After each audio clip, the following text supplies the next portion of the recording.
Frank Darris is my guest. He's America's top insurance attorney, and today we're going to talk about disability insurance.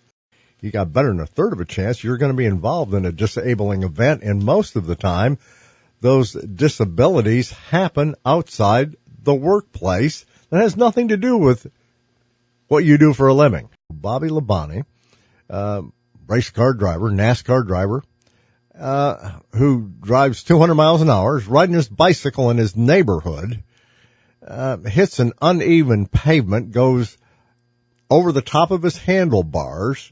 I don't know how fast he was going, but he sure wasn't going 200 miles an hour, I'll tell you that. And he suffered 3 broken ribs from this bicycle accident, did lung damage, and he's out of work for 3 weeks.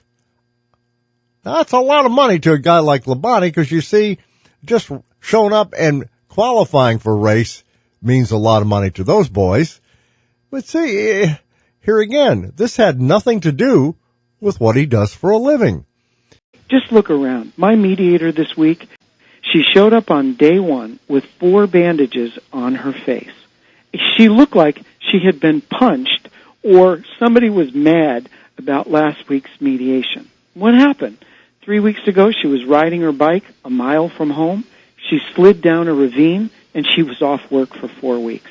You don't have to look further than to your left or to your right, or just ask your neighbor, hey, who got injured this week? Or who's sick or who's off?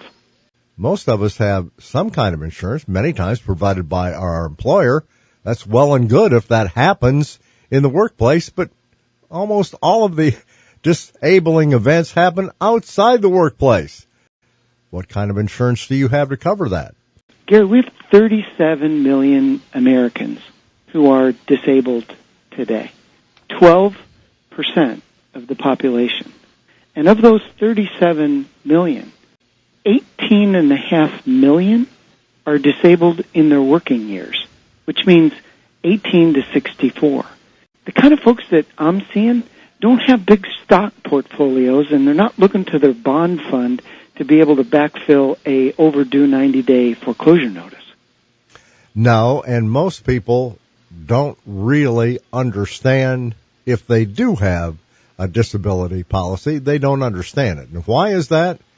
Because it's written in legalese. Because when a big insurance company can write language subject to a number of different meetings, and you and I, as consumers, can't make heads or tails of it, that's a perfect scenario to create and inject ambiguity and confusion.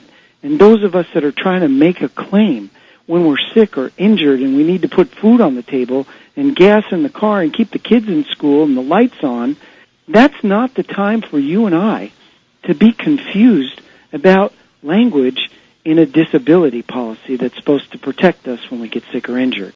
99% of the policies out there that folks have at work don't protect them for the first 180 days.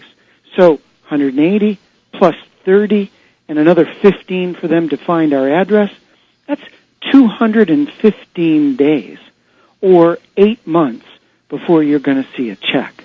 How in the world are we going to do that? I have no clue, and neither is anybody else, and that's why when you look at the numbers of people that declare bankruptcy because they can't pay their medical bills due to an accident or an illness.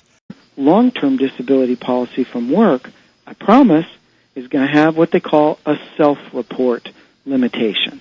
If you're self-reporting because you've got a migraine headache or you've got fibromyalgia, there's no test that can prove you've got it. No blood test, no x-ray, no nothing. We get a headache, you got to believe me, I've got a migraine headache. I'm light sensitive, I can't listen to sound. Most, if not all, of the employer-sponsored plans limit these soft claims to as short as 12 months and as long as 24 months. The individual policies don't do that. Individual disability insurance is the ticket. The benefits are tax-free. So unlike your employment where everything's taxable, because if you were working, you'd pay taxes on your earnings, individual disability insurance is tax-free. Second, it's portable. You don't need an employer to pay the premiums on it. You take it with you, and whether you're working or you stay home for 6 months, have a baby, it stays with you and it grows with you. These policies are fixed. Your premium can stay the same over the life of the policy. It's like, without it, it's like driving without your seatbelt. Yeah, you can do it. But boy, it's dumb. I mean, this common sense that there are some insurance coverages that you need, and this is certainly one. And Frank, I appreciate so much you being on the show and you bringing this topic for discussion. My pleasure. Have a great day, everybody.